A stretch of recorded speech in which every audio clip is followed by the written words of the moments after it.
여러분, 이 통화량이 멈출 줄을 몰라요. 매달 말입니다.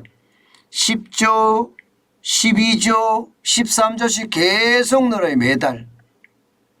매달 는다는 것은 돈의 가치가 계속해서 떨어진다는 거잖아요.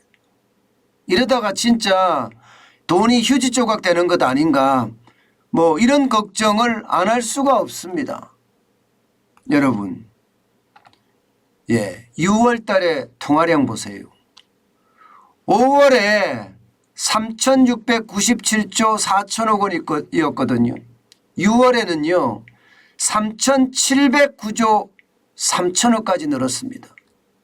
전월 대비해서 증가액은 0.3%지만 전체 금액은 11조 9천억 원이에요. 거의 12조잖아요. 그죠? 돈이 진짜 엄청나게 풀리죠. 안 그래도 말입니다. 지금 시중에는 돈이 많아서 걱정이다 하는데 지금 돈에 풀리는 속도는 멈출 기세가 없습니다. 여러분, 이거 한번 보세요. 지금 전체적으로 쭉 봤을 때도요, 전년 대비해 보면 8.8%가 늘어났습니다. 8.8%. 결코 낮은 수치가 아닙니다. 돈이 그만큼 가치가 떨어진다는 이야기예요. 그나마 다행인 것은 말입니다. 문재인 정부 때보다 나아졌다는 사실이에요. 문재인 정부 때는 그야말로 돈을 뿌렸습니다. 특히 말입니다. 2020년 국회의원 선거를 앞두고 얼마나 뿌렸는지 보세요. 9.3%입니다. 그리고 2021년에 또 뿌린 거 보세요. 11.7%입니다. 이거는 서울 부산 재보궐선거 이때죠. 그리고 2022년 1월 보세요. 12.7%예요. 3월 9일 대통령 선거를 앞두고 얼마나 뿌렸는지 이게 가히 짐작이 됩니다. 제가 계속 문재인 정부가 경제를 망쳤다 하고 이야기하는 게 바로 이런 거예요. 지표로 다 나타납니다. 지표로. 돈을 얼마나 갖다 뿌렸으면 여러분 2022년 1월에는요 보시는 것처럼 12.7%나 이게 늘어났을까요?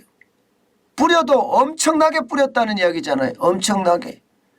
그나마 지금 3월, 5월, 6월 줄어드는 추세인 게 그나마 다행이라고 이야기합니다. 그나마 다행. 실질적으로 여러분 보세요. 2016년 그러니까 박근혜 정부 때죠. 그때는 2,342조 6천억 원이었습니다. 그때보다 무려 57.8%나 늘어났습니다. 금액으로 보면 1,354조 3천억 원이나 늘었습니다. 그러니 돈의 홍수시대라는 말 저는 틀리지 않다고 봅니다. 심지어 말입니다. 돈이 휴지 조각이 되어 간다는 이야기도 저는 틀리지 않다고 생각해요. 일반적으로 말입니다. 화폐 환상이라는 말이 있습니다. 화폐 환상이라는 말은요. 이게 돈의 가치를 실물 경제가 따라오는 것을 느끼지 못한다는 뜻이에요. 쉽게 말하면 시중에 물가가 막 쭉쭉쭉쭉 오르는데 내 임금은 5%가 올랐어요. 물가도 5%가 올랐어요. 이 경우 말입니다. 일반적으로는 내 임금이 5% 올랐어 이렇게 자신하거든요. 이게 아니라는 거죠. 사실은 물가가 5% 올랐기 때문에 똑같은 거예요. 그런데도 불구하고 많은 사람들은 화폐 환상에 빠집니다. 계속 올려달라 올려달라 올려달라. 또 물가가 올라가면 또 올려달라. 사실은 똑같거든요. 그러니까 물가를 잡으면서 임금을 내리는 것 이게 사실은 경제에는 굉장히 좋은 건데 그렇지를 못하는 거죠. 이게 워낙 통화량이 많아지고 시중에 떠도는 돈이 많으니까 화폐 환상까지도 일어난다는 거예요. 결국 이게 말입니다. 계속해서 물가 올라가고 임금 올리고 물가 올라가고 임금 올리고 이렇게 되면 말입니다. 돈은 진짜 휴지 조각이 돼갈 수밖에 없습니다. 여러분 아르헨티나 최근에 이야기 들으셨잖아요. 물가가 70%까지 올라갔죠. 그런데 기준금리가 얼마인지 아세요? 기준금리가 60%를 넘겼습니다. 60%. 기준금리가. 우리 기준금리가 한국은행의 기준금리가 지금 2.25%잖아요. 미국은 2.5%고. 그런데 아르헨티나는 60%를 넘겼어요. 그만큼 말입니다. 나라 꼴이 거의 뭐 베네수엘라를 닮아간다는 이야기예요. 우리도 마찬가지입니다. 돈이 줄어들기는 합니다. 시중의 통화량이 좀 줄어들기는 하지만 이게 이대로 가서는 절대 안 된다. 이게 통제 밖으로 벗어나면 안 된다. 그런 생각이 굉장히 듭니다. 제가 오죽했으면 돈의 홍수 터졌다 이렇게 제목을 달았겠습니까? 그나마 제가 돈 휴지 조각 된다 하는 단어를 안 쓰고 그나마 조금 캄다운 시킨 거예요. 그만큼 말입니다. 돈이 시중에 많다는 거예요. 실제 한번 보실래요? 좀 세부적으로 들어가 볼게요. 세부적으로 들어가 보면요. 요즘 돈 많은 사람들 어디로 갖고 가느냐. 간단하게 말해서 정기 예금, 정기 적금으로 쭉 쏠려 들어간다는 거예요. 주식 팔아서 정기 예금, 코인 팔아서 정기 예금, 심지어는 말입니다. 아파트 팔아서 정기 예금으로 들어간다. 이렇게 이야기할 만큼 한쪽으로 쏠리면서 굉장히 심각합니다. 실질적으로 말입니다. 실질적으로 정기 예금에 쏠린 돈이 보세요. 22조 4,800억 원이나 쏠렸습니다. 엄청나죠? 그러니까 돈이 늘어난 게 보면 말입니다. 지금 6월에 늘어나는 게 11조 9천억 원이 늘어났잖아요. 이거보다 훨씬 많은 돈이 그죠? 정기 예적금으로 지금 쏠려간다는 뜻이에요. 그러니 수시 입출식 저축성 예금은 2조 7천억 원이 줄었죠. 머니마켓 펀드도 10조 2천억 원이 줄었습니다. 요금을 예금도 이게 2조 4,500억 원밖에 안 되기 때문에 굉장히 줄은 거예요. 그나마 금융채, 채권의 투자가 늘어나니까 금융채에 대한 것은 1조 1천억 원이 늘어났습니다. 지금 돈을 주체하지 못하니까요. 게다가 시장에 주식의 거품이 빠지고 코인의 거품이 빠지고 그리고 집값의 거품이 빠지는 듯 하니까요. 모든 돈들이 이제는 안전자산으로 가겠다. 이렇게 쏠리는 모양새 지금 실제적으로도 보이고 있습니다. 그런데 문제는 여러분, 문제는 이게 지금 금융상품별로 봤을 때 M2 광의 통화량이 이만큼 늘어나는 거잖아요.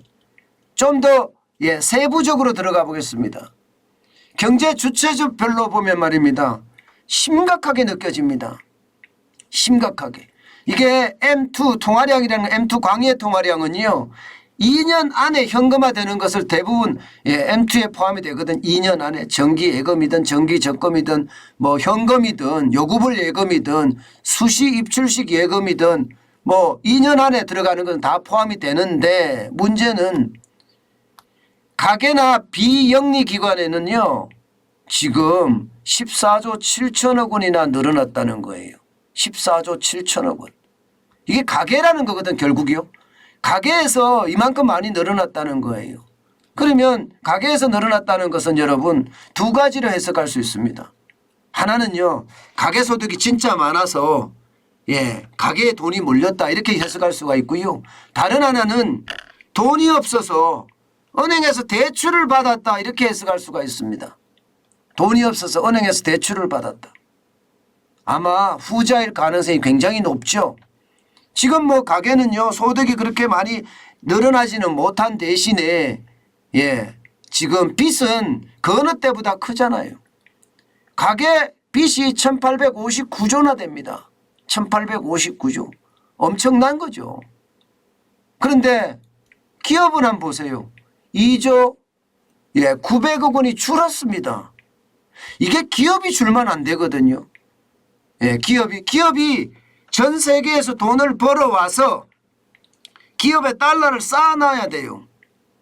그런데 지금 기업이 2조 900억 원까지 줄어들었다는 것은 그만큼 말입니다. 상황이 쉽지 않다는 이야기가 되는 겁니다. 상황이 쉽지 않다. 예, 기업의 대출도 굉장히 늘고 있는데 예, 오히려 기업의 어떤 돈은 그만큼 줄어들었다는 것이 어쩌면 말입니다.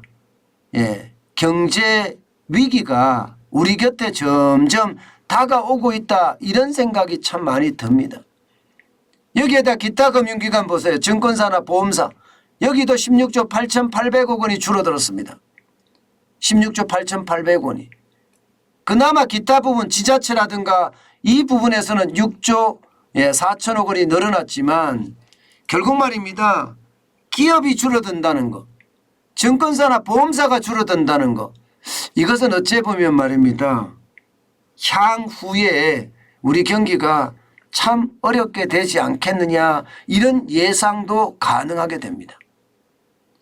더 심각한 것은요. 더 심각한 것은 돈의 홍수가 터지면 돈은 그만큼 가치가 떨어지겠죠.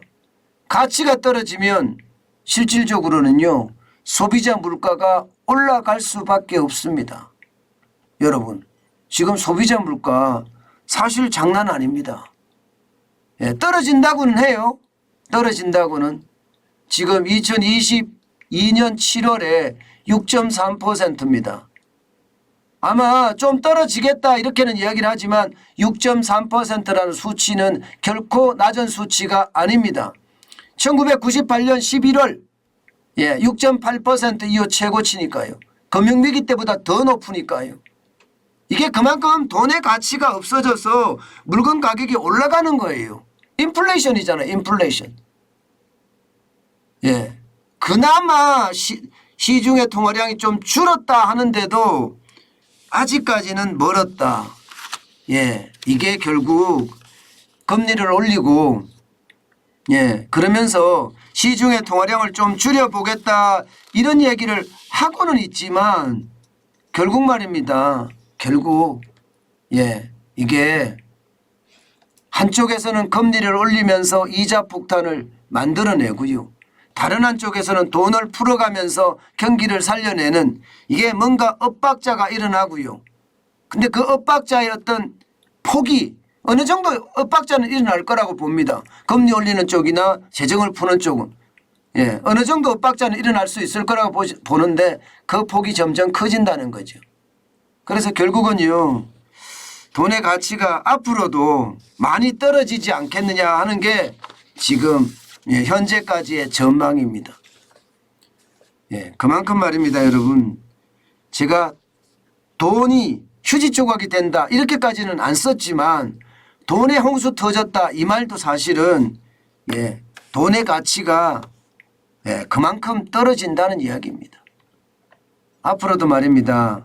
시장의 어떤 흐름을 보면 충분히 물가가 더 오를 가능성 저는 많다고 봐요.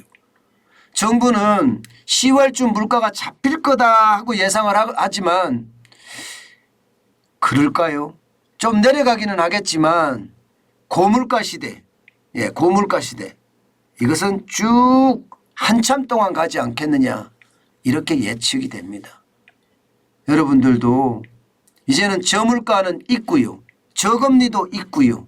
이제는 고금리의 고물가가 앞으로 우리의 일상이 된다는 사실 이제는 여러분 인정하고 거기에 대한 삶의 방식으로 바꿔야 되는 것 지금 우리에게 필요해 보입니다. 그래서 그런지 많은 사람들이요. 무지출 챌린지를 많이 하잖아요. 무지출. 돈을 안 쓰겠다는 게 교통비 외에는 안 쓰겠다. 밥은 도시락으로 해결하고요. 밥은. 그러면서 한 푼도 안 쓰겠다. 저녁은 집에 와서 밥을 먹고요. 이렇게까지 지금 사회 현상이 일어나는 것은요. 결국 말입니다. 이게 물가가 너무 올랐기 때문에 인플레이션이 극에 달했다. 저는 그렇게 인정합니다. 정부가 이야기하듯이 좀 줄어들기는 하겠지만 고물가의 고금리는 계속된다. 이게 현실일 겁니다.